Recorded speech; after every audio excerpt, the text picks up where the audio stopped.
So now I'm going to share with you how to make perfect buns. This is the base recipe that I use for all of the different kind of baked goods I make. It is quite simple if you just remember the little tricks, because it's a yeast dough. It has a bit of a mind of its own sometimes, and it's really important that you follow it to the dot. My secret ingredient as well, which makes this set apart from all the British versions or whatever you've tried, is cardamom. It's not a very nice pack. I find it sometimes a bit hard to get hold of in the supermarkets here, so I usually buy them online. You can also get the cardamom pods, which I have seen around the supermarkets, which you grind up, but it's a lot of work. So we start with 1 kilo of flour. In that, use all of the, sorry, I was about to take the butter in now. It's not time for the butter. In that, you put the dry yeast. And you put 150 grams of sugar. And then, this is the, just checking if it's salt. Oh, it's salt, cool. And half teaspoon, I'd say, with salt. Do not use too much salt in a yeast dough because salt tends to kill the rising process. So just tiny bit. Then it is the secret ingredient, which is cardamom.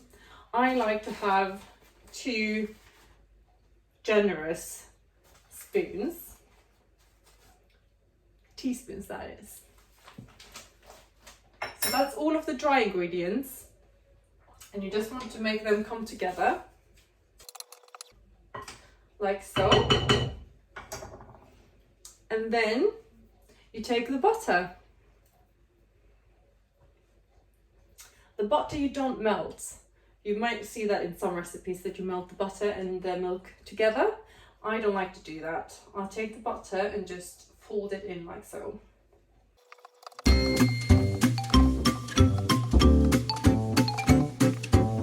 So what I did now, I just made the butter go really finely into the flour. I find it easiest if it's room temperature. Sometimes you forget and you just have it straight from the fridge, but it takes a bit more working in. When you've done all of that, it's time to add the milk. So the milk should be hot or warm, but not too warm. If it's too warm, it will kill the yeast, but also if it's too cold, the yeast won't rise. So I like, if you use dry yeast like I did now, I like using a little bit hotter than normal because they need a bit more heat. But if you have fresh yeast, which I know a lot of the Scandinavians love using, you will have only 37 degrees. This is more closer to like 39. So this is the sticky part. Takes quite a bit of time to do this, especially if you don't have a kitchen machine. I use my hands because I don't have one. I should definitely have one because I make buns all the time.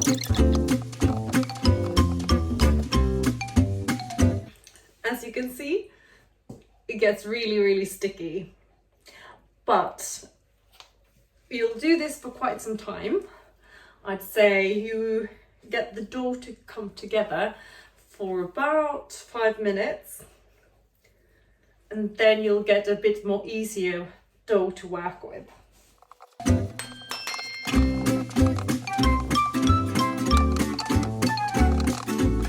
When you have made the dough come together, I like to put it on the countertop so you can use both your hands to really start kneading. This is a hard job. And for this, it's good to use both your hands. Okay, it's getting there, but it needs a lot more kneading.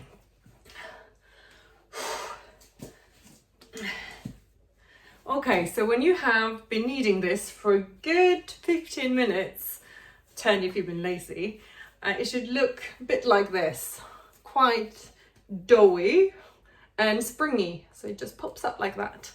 And it easily falls off your fingers, not like it was in the beginning when it was all sticky. If you have a kitchen machine, this will be a lot easier, but it's quite nice and therapeutic actually to do the kneading by hand.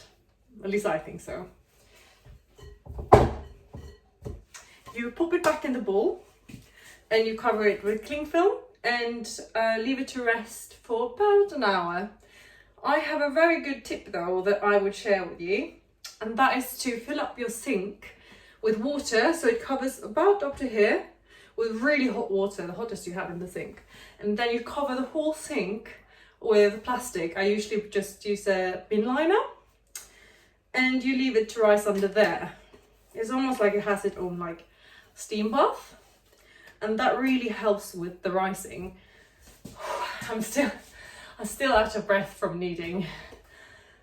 It's a good exercise and kind of makes you ready for having buns later because you deserved it.